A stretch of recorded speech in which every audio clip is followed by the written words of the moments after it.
राजेंद्र शर्मा। आइए हम आज कक्षा 7 की विषय संस्कृत के प्रकरण वर्ण विचारों के बारे में पढ़ते हैं। सबसे पहले हम जानेंगे कि वर्ण किसे कहते हैं। इसकी डेफिनेशन दी गई है। वर्ण किसे कहते हैं? वह मूल ध्वनि जिसके टुकड़े न हो सके उन्हें वर्ण कहते हैं। पहली बात तो परिभाषा के माध्यम से हमने जाना कि वर्ण किसे कहते हैं। वह मूल ध्वनि जिसके टुकड़े न हो सके उन्हें वर्ण कहते हैं। उदाहरण देखा है क, ख, ग, घ आदि। क, ख, ग, घ आदि ये सभी वर्ण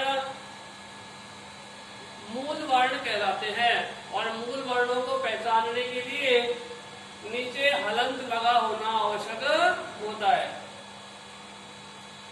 स्वर वर्णों में हलंत नहीं लगा होता है, व्यंजन वर्णों में हलंत लगा होता है। यदि व्यंजन वर्णों में नीचे हलंत लगा हो तो उसे हम मूल व्यंजन वर्ण कहेंगे। अब यहाँ प्रकार दिए गए, प्रकार की बात करें हम तो वर्ण 3 प्रकार के होते हैं। फर्स्ट नंबर पे स्वर वर्ण जिसे हम अच वर्ण भी कहते हैं। दूसरा व्यंजन वर्ण जिसे हम हल वर्ण भी कहते हैं। और तीसरा अयोगवाह वर्ण। ये 3 प्रकार के वर्ण हैं। वर्णों को 3 भागों में बांटा गया है। स्वर वर्ण, व्यंजन वर्ण और अयोगवाह वर्ण। फर्स्ट स्वर वर्ण के बारे में चर्चा करते हैं। देखिए ऐसे वर्ण जिनका उच्चारण स्वतंत्र रूप से किया जाता है, यानी इनमें न तो कुछ मिलाया जाए न इनमें से कुछ हटाया जाए। ऐसे वर्ण जिनमें से न कुछ मिलाया जाए न कुछ हटाया जाए वे स्वतंत्र होते हैं।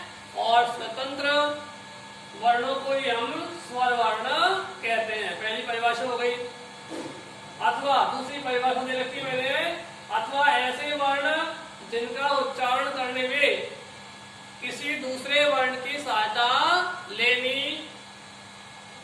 ली जाए, किसी दूसरे वर्ण की सहायता न ली जाए उन्हें स्वर वर्ण कहते हैं। दोनों परिभाषाएं हैं। पहली परिभाषा ऐसे वर्ण जिनका उच्चारण स्वतंत्र रूप से किया जाता है, अथवा दूसरी ऐसे वर्ण जिनका उच्चारण करने में किसी दूसरे वर्ण की सहायता न ली जाए उन्हें ही स्वर वर्ण कहते हैं।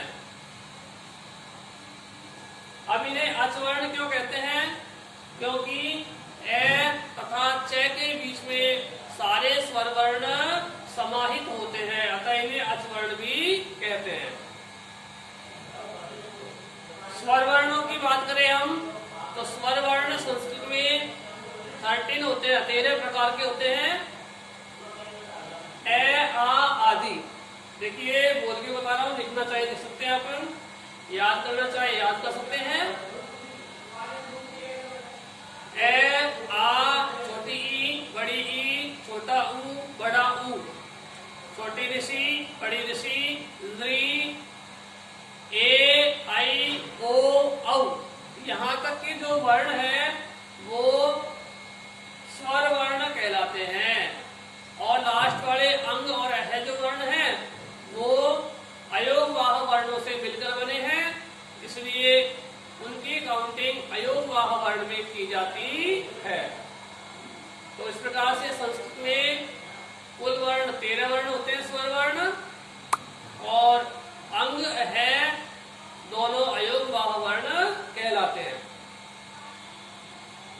वर्णों के प्रकार के बारे में बात करें तो देखिए उच्चारण काल यानी बोलने का समय जो है, बोलना अथवा मात्रा के आधार पर, उच्चारण काल के आधार पर अथवा मात्रा के आधार पर स्वर 3 प्रकार के माने गए हैं। तीन प्रकार के माने गए हैं। पहला ह्रस्व स्वर, दूसरा दीर्घ स्वर और तीसरा है प्लुत स्वर। इस मैटर को आप अपनी कॉपी में नोटबुक में राइट कर सकते हैं, यहाँ से आप लर्न कर सकते हैं। और इसके बाद में ह्रस्व दीर्घ प्लुत जो स्वर है इनकी डेफिनेशन और नेक्स्ट व्यंजन वर्ण दूसरा पार्ट इसका, वो सब हम अगली वीडियो में आपको प्रोवाइड कराएंगे। वहां से आप इन्हें देख सकते हैं, समझ सकते हैं एंड राइट कर सकते हैं। Thank you, have a nice day.